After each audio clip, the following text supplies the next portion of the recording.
Most women can sense it, but hardly anyone says it out loud. Female friendships sometimes come with hidden rules.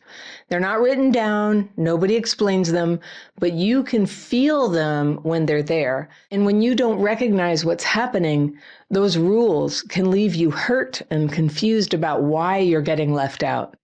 Now, let me be clear, not every friendship is like this.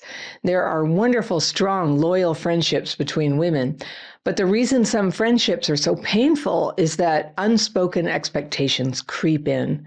You're supposed to act a certain way and hide certain parts of yourself or play a role that doesn't actually fit who you are. I had no idea what these rules were. I don't know why, but groups of female friends have often felt really stressful for me, like they were all speaking some language I didn't understand. And that language, it's the female rules. And they're not that different from group to group.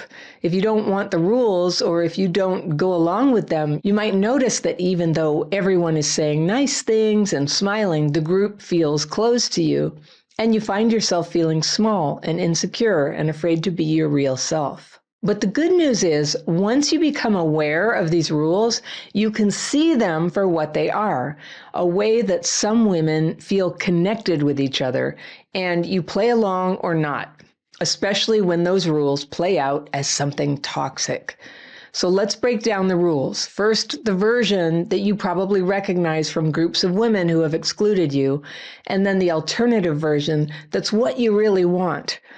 So female friend group, rule number 1 is never outshine the queen bee. Now, in some groups, one woman takes on the role of unspoken leader. She may not admit it, she may even act humble about it, but everyone else knows. She sets the tone. What she thinks is funny, everyone else laughs at. What she says about someone else, positive or negative, becomes the group consensus. And if you cross her, you might notice the group starts to distance from you. Invitations dry up. People stop responding to your texts. You might not even realize you've outshined her. Maybe you wore a nicer outfit. Maybe someone complimented you in front of her. Maybe you got attention from the guy she wanted. It doesn't matter that you weren't trying to compete. What matters is that she felt it. Now, in real friendship, it doesn't work like that. A grounded, secure friend isn't threatened when you shine. She's happy for you. She's proud to stand next to you. She doesn't need you to shrink for her to feel okay. And that's the difference between someone who's playing power games and someone who actually loves you. Rule number 2 is everybody in the group must be equally miserable. Something that a lot of people do, especially among women, is bonding by sharing struggle stories. Now, if everyone's complaining about men, you're not supposed to admit that you're happily dating. And if everyone is hating their bodies, you can't be the one who feels confident in your body. If others are struggling financially, you might feel pressure to hide your own success. Why? Because in clique dynamics, closeness is tied to matching pain. It's like an agreement you make. And if you're not matching that energy, you could end up feeling like the odd one out. And you're not imagining it. People whose identity is pain and complaining get uncomfortable if you aren't playing along. They interpret it as looking down on them, and they'll find little ways to put you down, to get you back, and put down your success, or accuse you of being stuck up or being fake. Healthy friendships work differently. They leave space for both the hard days and the good days. And when things are going well for you, a true friend is genuinely glad. She celebrates with you instead of trying to pull you back down. And when life is really hard, she can sit with you there too, without needing you to stay stuck forever. Rule number 3 is always agree with the group's judgment of someone. Sometimes female friendships can create unspoken agreements about who is in and who is out. And if the group decides someone is annoying, you're expected to agree. If the group says someone is crazy, you're expected to say, mm-hmm. And if you dare to say, actually, I like her, the energy can shift against you. Somebody has to be the scapegoat. And this is why gossip can feel so powerful. It isn't just chatter. It's a way of testing loyalty. It's a way of saying, are you with us or against us? And if you don't fall in line, you risk being judged yourself. So friendship doesn't have to work that way. In strong, healthy circles, you're allowed to have your own opinions. You don't have to tear someone down just to belong. Real loyalty isn't about joining the gossip. It's about trusting each other enough not to need it. All right, rule number 4, don't grow too much. Because when you start working on yourself, healing, building confidence, setting boundaries, you might notice some friendships start to feel strained. Their jokes don't land anymore. The gossip feels draining. The negativity starts to wear on you. And when you pull back even a little bit, it can be seen as betrayal. And that's because some friendships rely on sameness. We all think the same way. We all feel the same way. We all struggle in the same way. But when you grow, you break that rule of sameness. Have you ever seen like girls who are, between like 13, 14, 15, walking down the street in a group? They'll be wearing almost identical outfits. That's what they do. They're matching what the queen bee wears. They're doing sameness. That's totally age appropriate for them. So when grown women are doing the sameness game and trying to create this environment where you have to fit in, it's a form of immaturity, isn't it? The healthier way is totally different. True friends want you to rise. They're not afraid when you step into confidence. They're inspired by it. They might even ask you how you did it. Strong friendships don't trap you at the level where you first met. They don't demand that you dress alike. They expand their lives just as you expand yours. These friendships give room for change, and they actually get better as you evolve. Rule number 5. Never call out bad behavior. Now, in some friendships, the unspoken agreement is, I won't confront you if you don't confront me. And if a friend makes a mean joke at your expense, you're supposed to let it slide. If she flakes on you over and over, you're supposed to shrug it off. If she betrays your trust, you're supposed to forgive quickly and not make drama. Drama, right?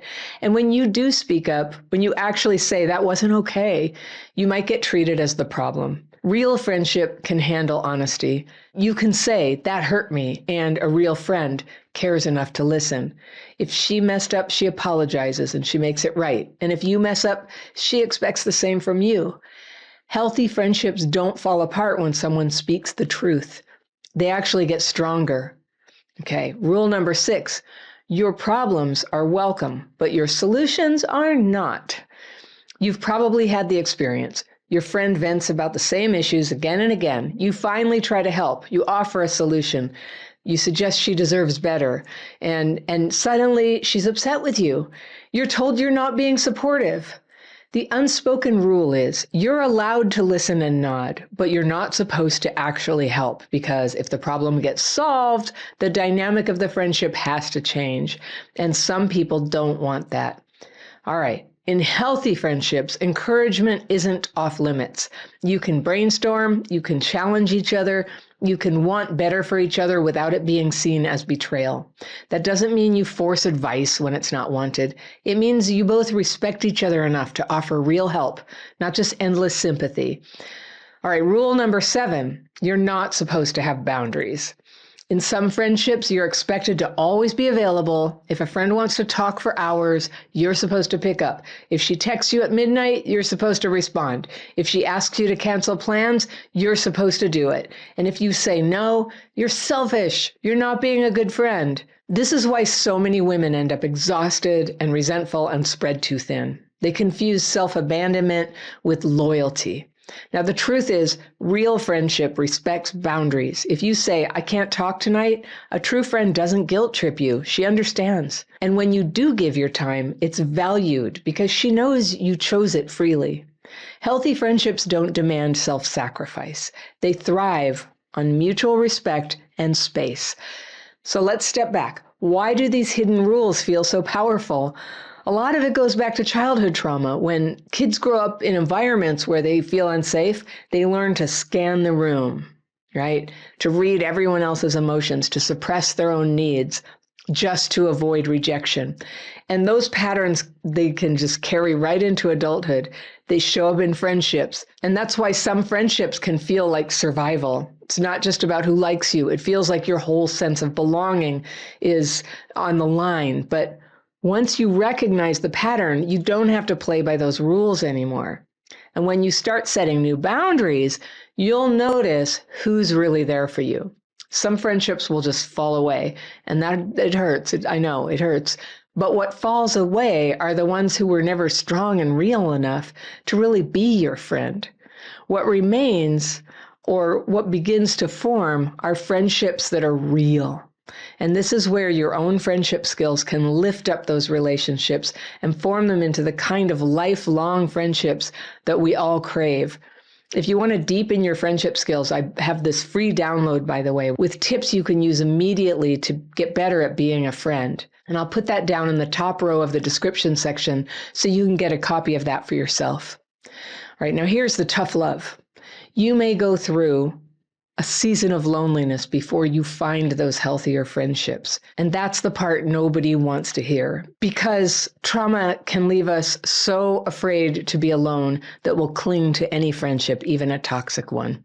But sometimes letting go of the wrong people is the only way to make space for the right ones.